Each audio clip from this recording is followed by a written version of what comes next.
Adelaide के test में भारत की हालत पतली हो गई है। अब तक उनके 6 विकेट गिर चुके हैं। मात्र 80 रन पे ये हालत भारत की हुई है। ऐसा ही सोचा जा रहा था। मैं लगातार कह रहा था कि गुलाबी गेंद से भारत को घेरने की तैयारी है।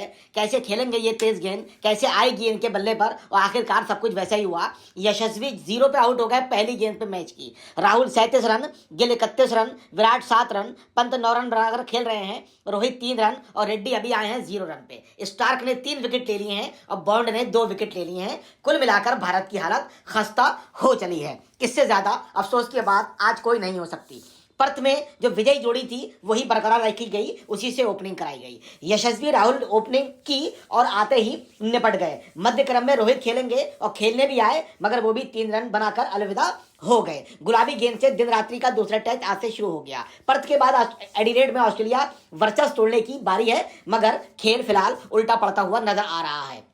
ऑस्ट्रेलियाई टीम पर फतेह पाने के लिए कप्तान रोहित शर्मा ने गुलाबी गेंद से होने जा रहे एडिलेड टेस्ट में अपने नियमित ओपनिंग क्रम का बलिदान कर दिया। अच्छी बात रही, मगर रोहित भी नाकाम हुए और गिल भी नाकाम रहे। रोहित ने घोषणा की शुक्रवार से शुरू हो रहे दिन रात्रि टेस्ट में पर्थ की विजय जोड़ी यशस्वी जायसवाल और केएल राहुल ओपनिंग करेंगे। ऐसा ही हुआ, मगर नाकाम रहे। गुलाबी गेंद के मामले में लगातार भारत की परफॉर्मेंस अच्छी नहीं रही है। भारत में उसने 3 टेस्ट जीते हैं और ऑस्ट्रेलिया में 1 टेस्ट उन्होंने हारा भी है। भारत ने गुलाबी गेंद से 4 टेस्ट मैच खेले हैं, इनमें 3 उसने जीते हैं, लेकिन ये तीनों टेस्ट उन्होंने भारत की धरती पर ही जीते हैं। इसलिए ऑस्ट्रेलिया में इस बात का कोई महत्व नहीं रह जाता है। अश्विन और जडेजा, अश्विन को भी खिलाया गया है जबकि जडेजा को बाहर कर दिया गया है। अगर हम बात करें बल्लेबाजी की भारतीय, तो भारत की बल्लेबाजी लगभग धराशायी जैसी हो गई है। पंत और रेड्डी के बाद फिलहाल कोई संभालने वाला नहीं है। अगर इन लोगों ने अच्छा स्कोर नहीं किया तो निसंदेह भारतीय टीम 150 रन के अंदर अलविदा हो जाएगी, पवेलियन में पहुंच जाएगी। अब देखते ये हैं कि भारत की परफॉर्मेंस बॉलिंग में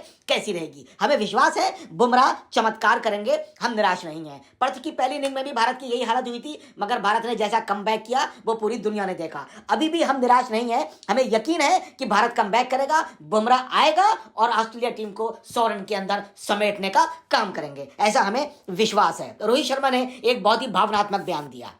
मैं घर में नवजात बेटे को बाहों में लेकर राहुल और यशस्वी की बल्लेबाजी देख रहा था। यानी उन्होंने बात की पर्थ टेस्ट की। दोनों की बल्लेबाजी शानदार लगी। मुझे लगा इस समय इन दोनों के क्रम से छेड़छाड़ करना सही नहीं होगा। रोहित ने सही सोचा, मगर यशस्वी टेस्ट की पहली गेंद पर अलविदा हो गए। रोहित की सोच पर उन्होंने बट्टा लगा दिया और लगभग उनकी उम्मीदों और तमन्नाओं को चकनाचूर भी कर दिया। आपको पता है कि एडिलेड टेस्ट गुलाबी हो रहा है और दिन रात्रि मैच अभी चल रहा है। अब देखते ये हैं कि थोड़ी देर में क्या स्थिति होने वाली है।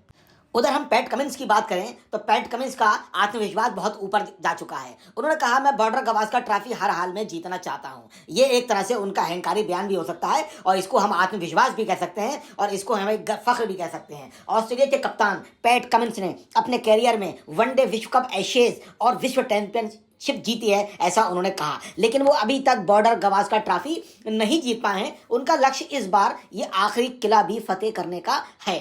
कमिंस ने कहा, ऑस्ट्रेलिया के ड्रेसिंग रूम में मौजूद कई खिलाड़ियों ने अभी तक बॉर्डर गवास्कर ट्रॉफी नहीं जीती है। मैं इन खिलाड़ियों के लिए अंतिम किला फतेह करूंगा और उनको एक उपहार भी दूंगा। कमिंस ने यह बात कही। वो हर हाल में इस ट्रॉफी को जीतना चाहते हैं क्योंकि उनके पास उपलब्धियों का ढेर लगा है, मगर ऑस्ट्रेलिया की बहुत ही एम्बिशियस गवास्कर ट्रॉफी उनके पास नहीं है। इस बात को लेकर वो निराश है और चिंतित भी है। उनका यह भी कहना है कि ड्रेसिंग रूम में मेरे साथ जितने भी खिलाड़ी हैं, किसी ने भी बॉर्डर गवास्कर ट्रॉफी नहीं जीती है। मैं उनको वो ट्रॉफी जिताकर उपहार भी देना चाहता हूं। अब हम बात करें ऑस्ट्रेलिया की मुसीबतों की। ऑस्ट्रेलिया के लिए भी इस टेस्ट में चीजें सब कुछ आसान नहीं है। स्टीव स्मिथ, मार्नल लबूशाने जैसे बल्लेबाज फॉर्म में नहीं है। उस्मान ख्वाजा भी पर्थ में जिम्मेदारी नहीं उठा पाए। पैट कमिंस के लिए सबसे बड़ा झटका पर्थ में अच्छी गेंदबाजी करने वाले हेजलवुड का भी टेस्ट से बाहर होना है। उनकी जगह पर स्कॉट बोलैंड खेल रहे हैं, जिन्होंने बहुत ही शानदार बॉलिंग करके अभी तक 2 विकेट ले लिए हैं। पर्थ में मैक्सवेनी के लिए भी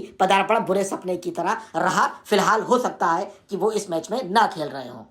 एडिलेड टेस्ट में मैंने पहले भी बताया था कि बल्लेबाजी शाम के समय चुनौती बनेगी। मैच जब शुरू हुआ तो शाम से पहले का मौसम था, लेकिन शाम होते होते भारतीय टीम को नुकसान होना शुरू हो गया। एडिलेड में गुलाबी गेंद से सूर्य छुपने के बाद शाम को दोहरी रोशनी में बल्लेबाजी करना चुनौतीपूर्ण होता है, और ऐसा ही हुआ भी। फिर भी टीम के दिमाग में यह होगा कि 2020 में इसी मैदान पर दिन रात्रि के टेस्ट मैच में अब तक न्यूनतम स्कोर 36 पर भारत सिमट चुका है। रोहित ने कहा, कल गुलाबी कुकाबुरा गेंद से निपटने के लिए हमें अपने ही तरीके निकालने होंगे। अन्य किसी चीज के बजाय इस गेंद की तेजी से हमें अभ्यस्त होने की जरूरत है।